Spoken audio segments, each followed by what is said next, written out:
નમસ્કાર મિત્રો, તો આજનો એપિસોડ ખાસ તમારા બાળકો માટે ખાસ છે. મિસ્ટેક બહુ નાની અમથી થતી હોય છે પણ ઇફેક્ટ બહુ મોટી કરતી હોય છે. તો આપણે એ જોઈએ કે સૌથી પહેલા આપણે ABCD નો આપણે લઈએ.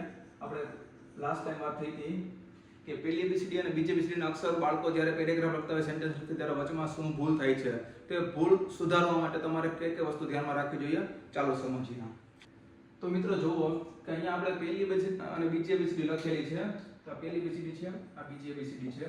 તો આપણે શું થતું હોય છે કે ઘણા બહુ માઇનોર ડિફરન્સ હોય છે પહેલી અને બીજી ABCD માં ઘણા અક્ષરોનો. તો આપણે એ સમજીએ કે સૌથી પહેલા તો જોઈએ કે પહેલી ABCD માં લગભગ બધા અક્ષર સરખા હોય છે, લોકોને સમજાતા જ હોય છે. પણ જી છે ને એમાં તમારે આ રાઉન્ડ કરેલો છે ને એની અંદર લીટો થોડોક અંદરની બાજુ લઈ જવો જોઈએ જી ની અંદર.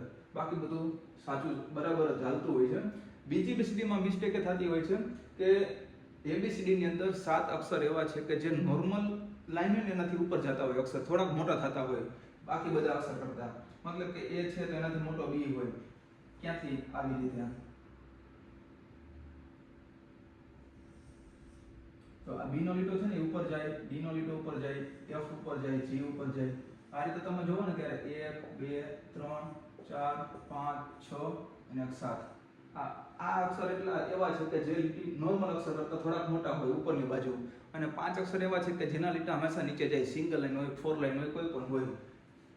1 2 3 4 અને 5. તો આપણે જોઈએ કે નોર્મલી છોકરાઓ P G લખતા હોય તો પહેલી ABCD નો G આમ થાય અને બીજી ABCD નો G આમ થાય. Y લખવો હોય તો Y પહેલી ABCD આમ થાય, બીજી ABCD નો Y આમ થાય. બરાબર છે. અને જે લખવો હોય તો પહેલી ABCD નો J આમ થાય, બીજી ABCD નો J આમ થાય. તો આ રીતના અક્ષર થાય. હવે ખાસ તમારે ધ્યાન રાખવાનું છે ને એક અક્ષરમાં એ છે P. પહેલી ABCD નો P આમ છે, બીજી ABCD નો P આમ છે. હવે તમે જ્યારે આ P ને આ અહીંયા અક્ષર ગોઠવી દેશો એટલે પહેલી ABCD નો P થઈ જશે. તમને ખ્યાલ નહીં આવે. ઘણા છોકરાઓની એવી ટેવ હોય કે બીજી ABCD માં હંમેશા P આવી રીતે લખતા હોય આવી રીતે. પણ આમ નહીં લખવાનો.